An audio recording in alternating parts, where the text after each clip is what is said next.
ગણિત ધોરણ 6 ચેપ્ટર 2 પૂર્ણ સંખ્યાઓ. પૂર્ણ સંખ્યાના ગુણધર્મો. તેમાં પહેલું સંવૃત્તતાનો ગુણધર્મ સરવાળા માટે. જેમ કે કોઈ પણ પૂર્ણ સંખ્યાઓનો સરવાળો કરતાં મળતો જવાબ હંમેશા પૂર્ણ સંખ્યા જ હોય. તે જ રીતના ગુણાકાર માટે કોઈ પણ પૂર્ણ સંખ્યાનો ગુણાકાર કરતાં મળતો જવાબ હંમેશા પૂર્ણ સંખ્યા જ મળે. બીજું ક્રમનો ગુણધર્મ સરવાળા માટે. પૂર્ણ સંખ્યાઓના કોઈ પણ ક્રમમાં સરવાળો કરતાં જવાબ હંમેશા સમાન જ મળે છે. જેમ કે 15 + 6 કરીએ કે 6 + 15 કરીએ, જવાબ 21 સમાન જ મળે છે. તે જ રીતના ગુણાકાર માટે તો પૂર્ણ સંખ્યાઓનો કોઈ પણ ક્રમમાં ગુણાકાર કરતાં જવાબ સમાન જ મળે છે. જેમ કે 8 × 9 કરીએ કે 9 × 8 કરીએ, જવાબ 72 સમાન જ મળે છે. ત્રીજું જૂથનો ગુણધર્મ સરવાળા માટે. 2 થી વધુ પૂર્ણ સંખ્યાઓના સરવાળા કોઈ પણ જૂથમાં કરી તેમાં ત્રીજી સંખ્યા કે બાકીની સંખ્યા ઉમેરતા જવાબ સમાન જ મળે છે. જેમ કે 2 + 3 + 4 કરવા હોય તો પ્રથમ 2 અને 3નું જૂથ બનાવી તેના સરવાળામાં 4 ઉમેરતા, અથવા 2 અને 4નો સરવાળો કરી તેમાં બાકીની સંખ્યા 3 ઉમેરતા, કે પછી 2માં 3 અને 4નો સરવાળો કરી તેમાં 2 ઉમેરતા જવાબ ત્રણેય વખતે સમાન જ 9 મળે છે. ચોથું જૂથનો ગુણધર્મ ગુણાકાર માટે. પૂર્ણ સંખ્યાઓના ગુણાકાર વખતે કોઈ પણ 2 પૂર્ણ સંખ્યાઓનું જૂથ બનાવી તેના ગુણાકારમાં ત્રીજી સંખ્યા કે બાકીની સંખ્યાનો ગુણાકાર કરતાં જવાબ સમાન જ મળે છે. જેમ કે અહીં 3 × 4 × 5 એટલે કે 4 અને 5નું જૂથ બનાવ્યું, પછીની વખતે 3 અને 4નું જૂથ બનાવી તેનો 5 સાથે ગુણાકાર કર્યો, પછીની વખતે 3 અને 5નો ગુણાકાર કરી તેને 4 સાથે ગુણાકાર કરતાં ત્રણેય વખતે જવાબ 60 એટલે કે સમાન જ મળે છે. 5. સરવાળા માટે તટસ્થ સંખ્યા શૂન્ય. જેમ કે કોઈ પણ પૂર્ણ સંખ્યામાં શૂન્ય ઉમેરતા કે શૂન્ય સાથે પૂર્ણ સંખ્યાનો સરવાળો કરતાં જવાબ હંમેશા તે જ પૂર્ણ સંખ્યા મળે છે. એટલે કે સરવાળા માટે તટસ્થ સંખ્યા શૂન્ય છે. છઠ્ઠું ગુણાકાર માટે તટસ્થ સંખ્યા 1. એટલે કે કોઈ પણ પૂર્ણ સંખ્યાનો 1 સાથે ગુણાકાર કરતાં તે જ પૂર્ણ સંખ્યા મળે છે. એટલે કે ગુણાકાર માટેની તટસ્થ સંખ્યા 1 છે. 7મું ગુણાકારનું સરવાળા પર વિભાજન, જેને વિભાજનનો નિયમ પણ કહે છે. ઉદાહરણ જોઈએ તો 5 × કૌંસમાં 3 + 6. એટલે કે અહીં કૌંસની બહાર ગુણાકારની નિશાની, જ્યારે કૌંસમાં વત્તાની પ્લસની નિશાની છે. આનું સાદુરૂપ આપતી વખતે પ્રથમ 5નો 3 સાથે ગુણાકાર અને પછી 5નો 6 સાથે ગુણાકાર. જેમ કે પ્રથમ 5 × 3 અને પછી 5 × 6 અને વચ્ચે પ્લસની નિશાની. જો માઇનસ હોય વચ્ચે તો આપણે માઇનસની નિશાની મૂકી શકીએ. આને વિભાજનનો નિયમ પણ કહે છે, અથવા ગુણાકારનું સરવાળા પર વિભાજન. તેને કોઈ ચલ a વડે જોઈએ તો a × b + c હોય ત્યારે પ્રથમ એનો b સાથે ગુણાકાર અને પછી એનો c સાથે ગુણાકાર અને વચ્ચે પ્લસની નિશાની. સ્વાધ્યાય 2.3 પ્રશ્ન 1. સંખ્યાઓને યોગ્ય રીતે ગોઠવી સરવાળો કરો. તેમાં પહેલો પ્રશ્ન, તેમાં 3 સંખ્યાઓ આપી છે અને તેમનો સરવાળો કરવાનો છે. બાળકો, આ 3 સંખ્યાઓનો ઊભો સરવાળો કરીને પણ આપણે જવાબ મેળવી શકીએ. પણ હવે આપણે એવી રીતના અહીં સરવાળો કરશું કે જે ઝડપી હોય, સરળ હોય તેમજ ભૂલ પડવાની શક્યતા ઘટાડે. તેમજ આપણે અહીં આડો સરવાળો કરવાનો જ પ્રયત્ન કરીશું. તો અહીં હું એવી 2 સંખ્યાનો પ્રથમ સરવાળો કરીશ જે મને સરળ પડે. તો અહીં એકમના સ્થાનમાં 7 છે, જ્યારે અહીં એકમના સ્થાનમાં 3 છે અને અહીં એકમના સ્થાનમાં 8 છે. તો આપણે જાણીએ છીએ કે 7 અને 3નો સરવાળો કરતાં 10 મળે, એટલે કે એકમના સ્થાનમાં જવાબમાં 0 આવશે. તો અહીં હું આ સંખ્યા અને આ ત્રીજી સંખ્યાનો સરવાળો પ્રથમ કરીશ અને તેના જવાબમાં હું ત્રીજી સંખ્યા ઉમેરીશ. આ આપણે હમણાં જ વાત કરી તે મુજબ કે સરવાળામાં ક્રમનો ગુણધર્મ, એટલે કે સરવાળો સમક્રમી છે. આથી હું અહીં ક્રમ ફેરવી શકું તો પણ જવાબમાં કંઈ ફેર પડશે નહીં. તો પ્રથમ આ બંને સંખ્યાનો સરવાળો કરતાં જવાબ 1200 મળે છે અને તેમાં 208 ઉમેરતા જવાબ 1408 મળે છે. પ્રશ્ન 2. અહીં પણ 4 સંખ્યાઓના સરવાળા કરવાના છે. અહીં હું સંખ્યાઓની ગોઠવણી એ રીતના કરીશ, એટલે કે ક્રમ એ રીતના બદલીશ કે જેથી મારો સરવાળો સરળ બને. તો અહીં હું એકમના સ્થાનમાં 2 અને એકમના સ્થાનમાં 8 છે તેવી સંખ્યાઓને પ્રથમ જોડી બનાવીશ. તે જ રીતના અહીં 3 અને 7 એકમના સ્થાનમાં હોય તેવી સંખ્યાઓની જોડી બનાવીશ. કેમ કે અહીં 2 + 8 એટલે 10નું શૂન્ય આવશે એકમ સ્થાનમાં. તે જ રીતના અહીં 3 + 7 એટલે એકમના સ્થાનમાં શૂન્ય આવશે.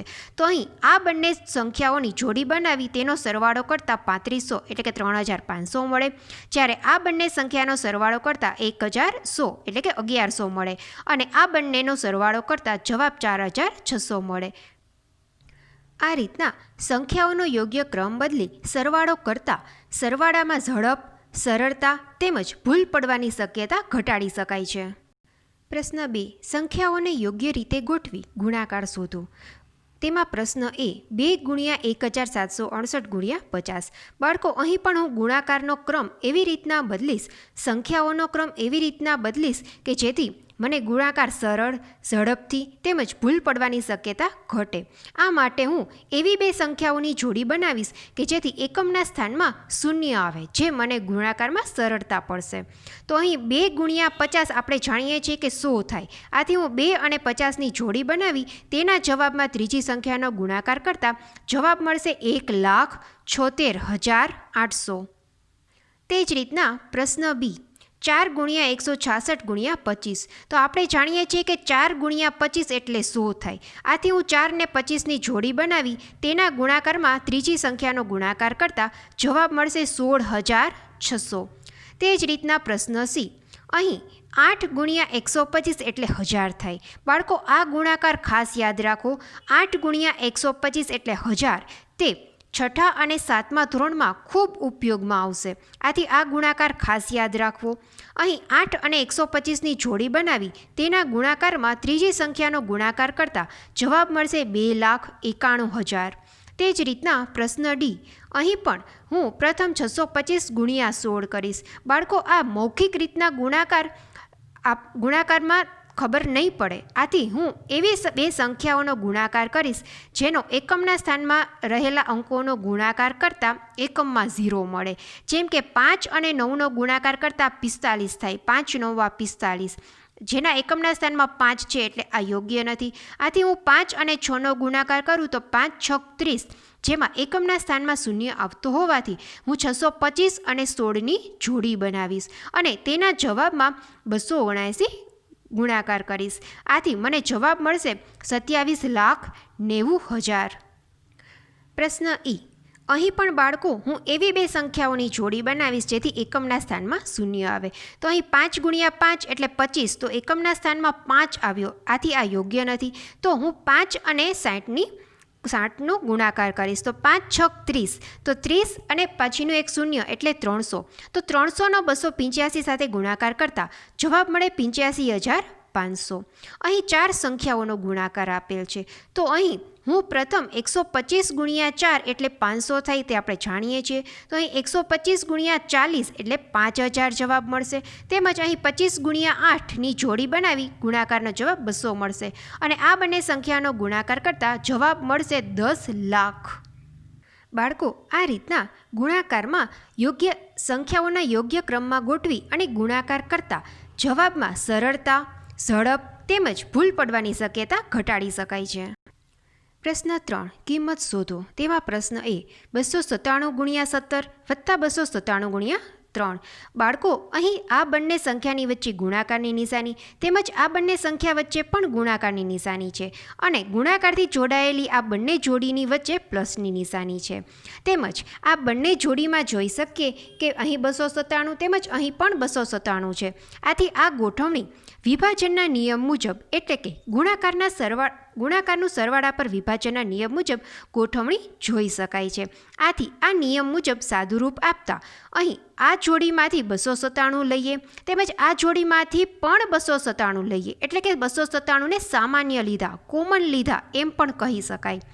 આથી અહીં આ જોડીમાં 17 વધશે તેમજ આ જોડીમાં 3 બાકી રહેશે અને બંને વચ્ચે પ્લસની નિશાની. બાળકો, તમે જોઈ શકો છો કે આ પદ પરથી આ પદ આવી શકે. જેમ કે 297નો પ્રથમ 17 સાથે ગુણાકાર અને તે જ રીતના 297નો 3 સાથે ગુણાકાર અને વચ્ચે પ્લસની નિશાની. બાળકો, તમને યાદ આવી ગયો વિભાજનનો નિયમ?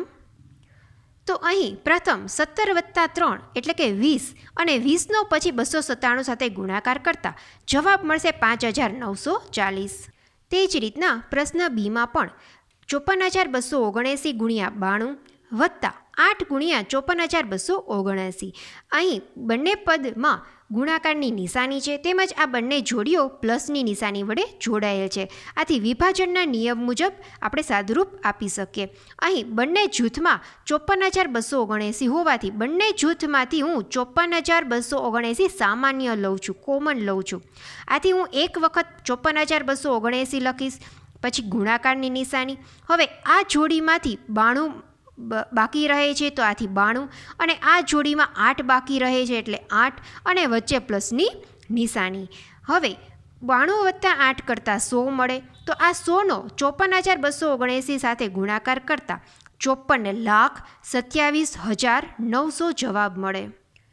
બાળકો, આ જ રીતના પ્રશ્ન સીનો જવાબ કરતાં અહીં જોઈ શકીએ કે 81,265 × 169 - 81,265 × 69. બાળકો, અહીં જોઈ શકીએ કે 81,265 બંને જોડીમાં છે તેમજ અહીં પ્લસની બદલે માઇનસની નિશાની છે. અહીં પ્રથમ વિભાજનના નિયમ મુજબ બંને જોડીમાંથી 81,265 કોમન એટલે કે સામાન્ય લીધા. હવે આ જોડીમાંથી 169 બાકી રહે અને આ જોડીમાંથી 69 બાકી રહે અને વચ્ચે બાદબાકીની નિશાની. અહીં 81,265નો આ બાદબાકીનો જવાબ એટલે કે 100 સાથે ગુણાકાર કરતાં જવાબ મળશે 81,26,500. પ્રશ્ન ડી. બાળકો, અહીં જોઈ શકીએ કે બંને બાજુ 3 સંખ્યાઓની જોડીઓ છે અને વચ્ચે પ્લસની નિશાની. તેમજ જોઈ શકાય કે બંને જોડીઓમાં કોઈ પણ સંખ્યા સામાન્ય નથી. આથી હું પહેલાં સામાન્ય નીકળે તેવી સંખ્યાની ગોઠવણી કરીશ. તો આપણે જોઈએ કે અહીંયા 25 છે, જ્યારે અહીંયા 5 છે. તો આ 5માંથી મારે 25 કરવા માટે બીજા વધારાના 5 જોઈએ. આથી અહીં જોઈ શકાય કે 3845માં 5ની વિભાજ્યતાની ચાવી લાગુ પડતી હોવાથી હું આ સંખ્યાને 5 વડે ભાગતા મને 769 મળે છે. એટલે કે 769 × 5નો જવાબ મળે 3845, જેને મેં ભાગ પાડ્યા આ રીતના. હવે 5 × 5 એટલે 25 થાય. તો અહીં બાળકો આપણે જોઈ શકીએ કે આ બંને જોડીમાં 769 × 25 અને અહીં પણ 769 × 25 છે. આથી 769 × 25ને હું સામાન્ય કાઢીશ. આથી આ જોડીમાં 782 બાકી રહે તેમજ આ જોડીમાં 218 બાકી રહે અને વચ્ચે પ્લસની નિશાની. તો અહીં આ બંનેનો ગુણાકાર કરતાં 19,225 મળે, જ્યારે આ બંને કાઉન્સની સંખ્યાઓનો સરવાળો કરતાં 1000 મળે. આથી મને આ ગુણાકાર સરળ પડશે અને જવાબ મળશે 1,92,25,000. પછીનો પ્રશ્ન યોગ્ય ગુણધર્મનો ઉપયોગ કરીને ગુણાકાર શોધો. તેમાં પ્રશ્ન એ 738 × 103. બાળકો, આ ગુણાકાર આપણે ઊભો ગુણાકાર કરીને પણ જવાબ મેળવી શકીએ, પણ મારે ઝડપથી અને સરળ પડે તે રીતના આનું સાદુરૂપ આપવું છે. તો અહીં હું 103ના ભાગ પાડી 100 + 3. બાળકો, આપણે અહીં પણ ભાગ પાડી શકીએ. તો અહીં આપણે 700 + 38 કરીએ. જે પણ આપણને ગુણાકાર કરવામાં આ રીતના ભાગ વધુ સરળ પડશે. આથી હું 103ના ભાગ પાડીશ. તો 103ના ભાગ પાડ્યા મેં 100 + 3. હવે વિભાજનના નિયમ મુજબ એટલે કે ગુણાકારના સરવાળાના વિભાજનના નિયમ મુજબ પ્રથમ 738નો 100 સાથે ગુણાકાર અને પછી 738નો 3 સાથે ગુણાકાર અને વચ્ચે પ્લસની નિશાની. આથી આ સંખ્યાઓની જોડીઓનો ગુણાકાર કરતાં મળતા જવાબનો સરવાળો કરતાં જવાબ મળશે 76,014. તે જ રીતના પ્રશ્ન બી 854 × 102. બાળકો, અહીં પણ તમે કોઈ પણ સંખ્યાના ભાગ પાડી શકો, પણ એવી સંખ્યાઓના ભાગ પાડવા જે આપણને ગુણાકાર કરવામાં સરળ પડે. આથી 102ના ભાગ પાડતા 100 + 2 મળે. હવે વિભાજનના નિયમ મુજબ 854નો 100 સાથે ગુણાકાર અને પછી 854નો 2 સાથે ગુણાકાર અને વચ્ચે પ્લસની નિશાની. આ ગુણાકાર કરતાં આપણને જવાબ મળે 87,108. તે જ રીતના પ્રશ્ન સી. અહીં પણ આપણે કોઈ પણ સંખ્યાના ભાગ પાડી શકીએ. અહીં 1008ના ભાગ પાડવા સરળ હોવાથી 1000 + 8 વિભાજનના નિયમ મુજબ 258 × 1000 અને ત્યારબાદ 258 × 8 અને વચ્ચે પ્લસની નિશાની. આ જોડીઓનો ગુણાકાર કરી તેમનો સરવાળો કરતા જવાબ મળશે 2,60,064. અહીં પ્રશ્ન ડીમાં 1005 × 168 છે. તો બાળકો અહીં પણ આપણે કોઈ પણ સંખ્યાના ભાગ પાડી શકીએ, પણ આપણે અહીં 1005ના ભાગ પાડતા 1005 મળશે, 1000 + 5 મળશે, તેને ગુણ્યા 168. બાળકો આપણે જોઈ શકીએ કે અહીં આપણે ભાગ પાછળની સંખ્યાના પાડતા, પણ અહીં ભાગ આપણે આગળની સંખ્યાના પાડ્યા છતાં કંઈ ફેર પડશે નહીં, કેમ કે ગુણાકાર સમક્રમી છે. એટલે આ સંખ્યાનો ગુણાકારમાં આ સંખ્યા આગળ લખીએ કે આ સંખ્યા પાછળ લખીએ, જવાબમાં કોઈ ફેર પડશે નહીં. અહીં પણ વિભાજનના નિયમ મુજબ 168નો 1000 સાથે ગુણાકાર અને પછી 168નો 5 સાથે ગુણાકાર અને વચ્ચે પ્લસની નિશાની. તો આ જોડીઓના ગુણાકાર કરી તેનો સરવાળો કરતા જવાબ મળશે 1,68,840. પછીનો પ્રશ્ન, કોઈ ટેક્સી ડ્રાઈવરે પોતાની ગાડીની પેટ્રોલની ટાંકીમાં સોમવારે 40 લીટર પેટ્રોલ પુરાવ્યું, બીજા દિવસે તેણે ટાંકીમાં 50 લીટર પેટ્રોલ પુરાવ્યું. જો પેટ્રોલની કિંમત 65 રૂપિયા પ્રતિ લીટર હોય તો તેણે પેટ્રોલ ઉપર કેટલા પૈસા ખર્ચ કર્યો? બાળકો અહીં રકમમાંથી જોઈ શકીએ કે સોમવારે તેને 40 લીટર પેટ્રોલ પુરાવ્યું, જ્યારે પછીના દિવસે એટલે કે મંગળવારે 50 લીટર પેટ્રોલ પુરાવ્યું. આથી કુલ તેણે 90 લીટર પેટ્રોલ પુરાવ્યું. બાળકો અહીં ભાવ છે 65 રૂપિયા. હવે ત્રિરાશિ મૂકતા 1 લીટર પેટ્રોલનો ભાવ 65 રૂપિયા છે, તો 90 લીટર પેટ્રોલ બરાબર કેટલા થશે? તો અહીં ત્રિરાશિના નિયમ મુજબ 90 અને 65નો ગુણાકાર કરતા જવાબ મળશે 5,850 રૂપિયા ખર્ચ કર્યો. પછીનો પ્રશ્ન, કોઈ દૂધવાળો એક હોટલમાં સવારે 32 લીટર દૂધ આપે છે અને સાંજે 68 લીટર દૂધ આપે છે. જો દૂધની કિંમત 45 રૂપિયા પ્રતિ લીટર હોય તો દૂધવાળાની રોજની આવક શોધો. તો બાળકો રકમ પરથી સવારે તે 32 લીટર દૂધ આપે છે, જ્યારે સાંજે 68 લીટર દૂધ આપે છે, એટલે કે એક દિવસમાં રોજનું કુલ તે 100 લીટરનું દૂધનું વેચાણ કરે છે અને ભાવ છે તેમનો પ્રતિ લીટર 45 રૂપિયા. તો ત્રિરાશિ મૂકતા 1 લીટર દૂધનો ભાવ 45 રૂપિયા છે, તો 100 લીટર દૂધના કેટલા? તો અહીં 100 અને 45નો ગુણાકાર કરતા જવાબ મળશે ₹4,500, જે રોજની આવક દર્શાવે છે. પછીનો પ્રશ્ન, જોડકા જોડો. તો બાળકો અહીં રકમમાં આપણે જોઈ શકીએ કે અહીં 425 × 136 છે, તેના બરાબર 425 ગુણ્યા અહીં 136ના ભાગ પાડ્યા છે, એટલે કે 6 + 30 + 100. તો આપણે અહીં જોઈ શકીએ કે અહીં ગુણાકાર, જ્યારે અહીં પ્લસની નિશાની છે, આથી અહીં જવાબ થશે ગુણાકારનું સરવાળા પર વિભાજન. તે જ રીતના અહીં જોઈએ બીજી રકમમાં તો 2 × 49 × 50 છે, જ્યારે અહીં સંખ્યાઓનો ક્રમ બદલ્યો છે, એટલે કે 2 × 50 × 49. આથી જવાબ થશે ગુણાકારના ક્રમનો ગુણધર્મ. અહીં 80 + 2005 + 20 છે. બાળકો અહીં પણ સંખ્યાઓનો ક્રમ બદલ્યો છે, એટલે કે 80 + 20 + 2005. આથી જવાબ થશે સરવાળાના ક્રમનો ગુણધર્મ. Thank you.